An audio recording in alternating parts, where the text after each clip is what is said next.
बिस्मिल्लाहिर्रहमानिर्रहीम अस्सलाम वालेकुम ज़ सैयद الرحمن ساسو په خدمت کې حاضر یم قدرمن کتونکو دلته د سواد تحصیل قبل لری سیمه ده قلاګې یون کونسل دی دلته د سواد غریزه سیمه ده دلته چې دنو د صحت سہولیات چې دنو هغه د خاریو سیمو پرنګ باندې کمی دلته دلته چونکه یخت جمع ده واوري هم چار چاپیره شوي دي نو عموما دلته د سینې او نور کم بیماریان چې دي نو هغه ډېرې زیاتې دلته د په دې یون کونسل کې بیچو خوشتي خو چې کله بیا ډېرې غټې بیماریانې شو نو کابل ته خلک ځي او بیا خلک سیدو اسپتال ته ځي دلته کم د دې ځي چې کم ناظم دی محمد حیات صاحب د پی ټی آی سره د هغو تعلق دی د هغو په تعاون باندې دلته د آل پاکستان سټوډنټ یونین چې دی د هغه سټوډنټان دي چې دلته خپل ډونیشن کوي د خپل تنخواګانو نه لږې لږې پیسې راغونډوي او پای باندې میډیسن والی او بیا د پاکستان په مختلفو برخو کې هلته چې دی نو کیمپ لګوي نن دلته کیمپ هغو په قلاګي کې لګولی او دا د سوات یو پسمانده سیمه ده د کراچۍ نه هم ډاکټرس په دې کې راغلي اسلام آباد لاهور د مختلفو ځایونو نه څومره ډاکټر چې دی پوره یو هاسپټل شیپ چې دی نو هغو ورکړی دی او دلته یو شمېر زنانه ماشومان بوډاګان او کم نور مریضان چې نو هغه دلته کتي دي دوسره به خبرې اترې کوو ستاسو منځ کې نور خنډ نه جوړېږم خبرې به اترې کوو چې دوی څنګه کم کم مریضان دلته دو وکتل او د خلکو رسپانس څنګه او څومره ضرورت ہو. السلام علیکم. اپنا تعارف پہلے کروائیے. آپ کی فرسٹ ٹائم ہے یہاں پہ آنے کا تو آپ کو علاقہ کیسے لگا اور اس کے ساتھ یہاں پہ سردی بھی بہت زیادہ ہے تو کس قسم کی بیماریاں تھی اور اس میں زیادہ تر بچے شامل تھے خواتین تھی یا کس ٹائپ کے مریض آپ نے دیکھے؟ السلام علیکم. میرا نام ڈاکٹر آمنہ حیدر بخاری ہے اور میں آل پاکستان اسٹوڈنٹ یونین کے لیے اسلام آباد سٹی سے شامل ہوئی ہوں. اس علاقے میں جہاں تک بتایا جاتا ہے روڈ کا انفراسٹرکچر بہت اچھا تھا. ساتھ موٹر وے پہ ہمیں ٹریولنگ کا کوئی مسئلہ نہیں اور اسپیشلی اس ولیج اور اس ایریا میں بھی تھوڑی اسٹیپ تھی لیکن ادروائز سیفٹی ایشوز مجھے ایسا کوئی نہیں محسوس ہے. اور جہاں تک یہاں کی بیماریوں کا ہے تو آج کل جیسا سردیوں کا سیزن ہے تو میں نے انفلوئنزا وائرس اپر ریسپریٹری ٹریک انفیکشن کے زیادہ پیشنٹس دیکھے ہیں پہلی بات. دوسری بات ایک جو مجھے حیران کن ہوئی یہاں پہ چیز کہ یہاں پہ جو چھوٹے بچے ہیں انڈر 1 ایئر آف ایج یہاں کے بچوں کو ٹی بی مجھے ملی اور ڈائگنوز ٹی بی تھی. تھینک یو سو مچ.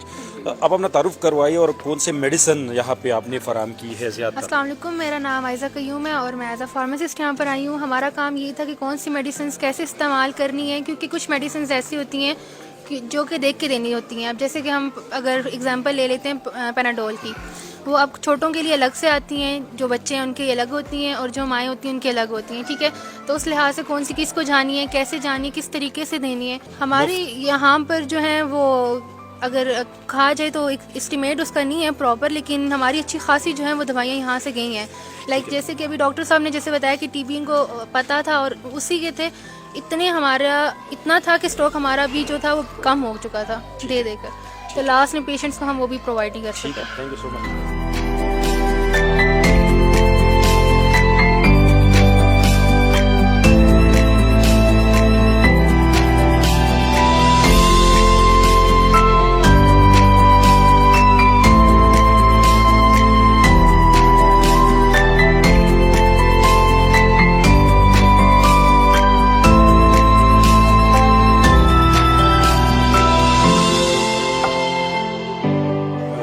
اپنا تعارف کروائیے اور آپ کی ایکسپیرینس یہاں پہ کیسی لگی؟ میرا نام ڈاکٹر تحریم اظہر ہے اور میں ایز اے فارماسسٹ کام کر رہی ہوں اور یہاں پہ اس ایریا میں کام کر کے مجھے اندازہ ہوا ہے کہ یہاں کے لوگ بہت زیادہ ڈیزرونگ ہیں. ان کو ہماری ہیلپ کی بہت زیادہ ضرورت تھی جو کہ ہم نے ان کو پرووائڈ کیا. ہماری کوشش یہ تھی کہ ہم جو فیسلٹیز ان کو دے سکتے ہیں ہم ان کو دیں. ہم ڈاکٹرز یہاں پہ لے کر آئے میل اور فیمیل الگ الگ لے کر آئے ڈاکٹرز. اس کے علاوہ ہم نے ان کو فزیو تھراپی پرووائڈ کی میلز اور فیمیلز کو الگ الگ پرووائڈ کی. پھر ہم لوگوں نے یہاں پہ جو ٹیسٹ پرووائڈ کر سکتے تھے جو ان میں موسٹ کامن ٹیسٹ تھے وہ ہائپر ٹینشن اور ڈائبٹیز ہم لوگ یہ چیزیں چیک کر رہے تھے. اس کے علاوہ ہم نے ان کو میڈیسنس پرووائڈ کی. میں مہنور شیخ آئی ایم دا اسٹوڈنٹ آف فارمیسی اینڈ جب میں ادھر آئی تو میں نے یہ بہت چیز ایک نوٹ کی کہ ادھر ہائیجین کا خیال نہیں اتنا زیادہ رکھا جاتا جس کی وجہ سے پیشنٹس بہت زیادہ ہوتے جا رہے ہیں. ہر چیز میں ہاتھ نہیں دھوتے اور کھانا شروع کر دیتے ہیں یا بچے ننگے پیر پھر رہے ہوتے ہیں. اس وجہ سے بھی ایک پرابلم ہے.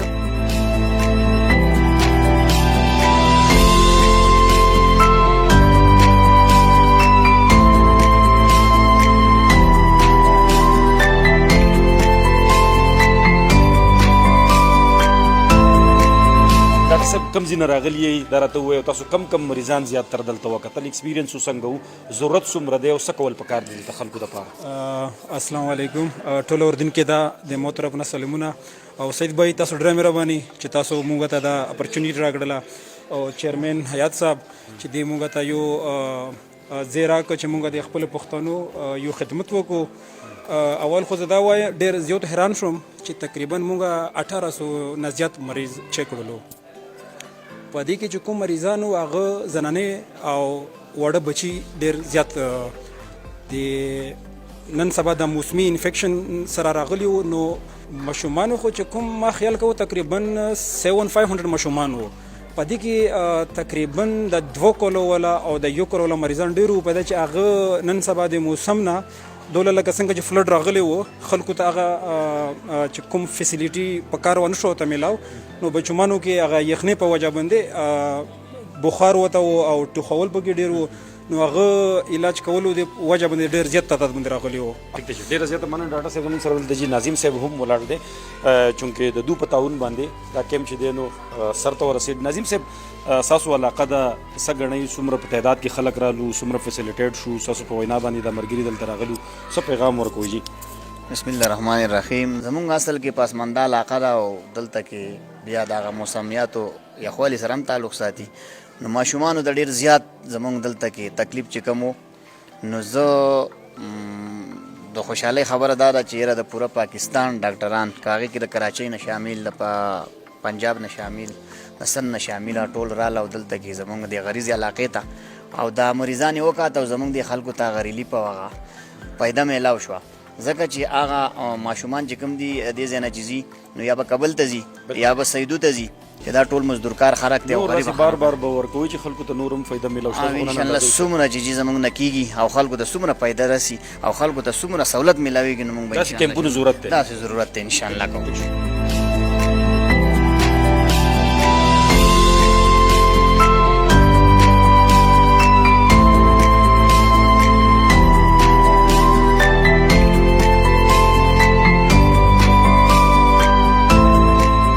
ڈاکٹر صاحب اپنا تعارف کروائے. اتنی دور سے یہاں پہ آنا سفر تو میرے خیال میں کافی تکلیف دہ بھی ہوگا کیونکہ اتنی دور سے ٹریولنگ کیمپ لگانا اور پھر یہاں پہ لوگوں کی وہ ہیلتھ فیسلٹیز دینا, تو ایکسپیرینس کیسی تھی آپ کی؟ بسم اللہ الرحمن الرحیم. میرا نام ڈاکٹر حنین ذکی ہے اور میرا ایک ایم تھا کہ لوگوں کو اپنی جو ایجوکیشن ہے اور جو میری پریکٹس ہے اس سے میں زیادہ سے زیادہ مستفید کروا سکوں. جو پیشنٹس میں نے آج دن بھر میں دیکھے اس میں بہت سارے ایسے پیشنٹس تھے جن کے ساتھ لو بیک پین, نی پین اور اس طرح سے شولڈر کے پرابلمس ان کے ساتھ آ رہے تھے. تو اس حساب سے بہت ایک اچھا ایک اویئرنیس سیشن بھی رہا. ان کو ہم نے ایکسرسائز گائیڈ کری اور بہت سارے لوگوں کو ہم نے بہت سی چیزیں گائیڈ کری اور بہت سکون سے ہم نے علاقے کو انجوائے بھی کیا ہے اور ساتھ میں کیمپ بھی کرا ہے. یہ حسن بھائی ہیں, یہ ساری چیزیں یہ آرگنائز کرتے ہیں. تو اپنا تعارف کروائیے ہمارے جو ناظرین ہیں ان کے ساتھ, اور اب تک پاکستان میں کتنی کیمپ آپ لگا چکے ہیں اور اس کا بیسیکلی مقصد کیا ہے؟ یہ کوئی این جی او ہے, آپ کو فنڈنگ کہاں سے ہوتی ہے یا خود آپ فنڈنگ کر کے انسانی خدمت کے جذبے کے تحت آپ یہ کیمپ لگاتے ہیں؟ السلام علیکم, میرا نام حسن ضیاء خان ہے اور میں شفا سے ہوں بیسیکلی. میں یہ سلسلہ تقریباً ہم نے سٹارٹ کیا تھا 2020 کے اندر اور اب تک ہم 21 کیمپ لگا چکے ہیں جس میں تقریباً 15,000 سے زیادہ پیشنٹس کو ہم فری ٹریٹمنٹ پرووائڈ کر چکے ہیں. آج کا ہمارا یہ ایک بہت بڑا کیمپ تھا جس کے اندر ہمارے پاس 1500 سے زائد پیشنٹس آئے ہیں. جو پرچیاں ہماری استعمال ہوئی ہیں تقریباً ان کے نمبر کے اکارڈنگ 1800 پیشنٹس ہمارے پاس آج رجسٹر ہوئے ہیں. فنڈنگ بیسیکلی ہم لوگ اس طرح سے کرتے ہیں کہ سب لوگ مل کے کنٹریبیوٹ کرتے ہیں, فنڈز ریز کرتے ہیں مل کے. ہمارے ساتھ اسٹوڈنٹس بھی ہیں, ڈاکٹرز بھی ہیں, ہماری ٹیم ہے اور ہم لوگ مل کے فنڈ ریز کرتے ہیں اور کوشش کرتے ہیں کہ جتنا ہو سکتا ہے اس کو انسانیت کی بہتری کے لیے استعمال کیا جائے. میڈیکل کیمپس بھی کر رہے ہیں, اس کے ساتھ باقی ویلفیئر کی ایکٹیویٹیز بھی کر رہے ہیں اور فری ایجوکیشن پہ بھی کام کر رہے ہیں ساتھ ساتھ. ډېر مننه, تھینک یو سو مچ. یہ دا حسن صاحب و خاص کر د دو چې دی نو دا یقینا چې کومه جذبې ته دو دلته کار کوي او فری چې دی نو هغه دغه میډیسن هیلث فیسیلیټیز په دې کې چې دی نو مختلف ډاکټریز فارماسسټي میډیکل سپیشلیسټي, نو یقینا که دغه جذبه زموږ د ټول ډاکټرانو وروڼو داسې راشي او دغه شان فنډ ریزینګ کوي او دغه شان د کمیونټي د ښېګړې دپاره کار کوي, نو یقینا د دې زموږ چې کوم دا څومره متاثره علاقې دي دا د هیلث په مد کې هم د خلکو ته چې دی نو سهولیات میلاویدی شي او زموږ د ملک نور هم ترقي کولی شي. ځکه چې دغه شان سوچ والا ژوندي خلک نو یقینا هغلته په معاشره کې چې دی په ټولنه کې بیا ډېر غټ بدلون راځي.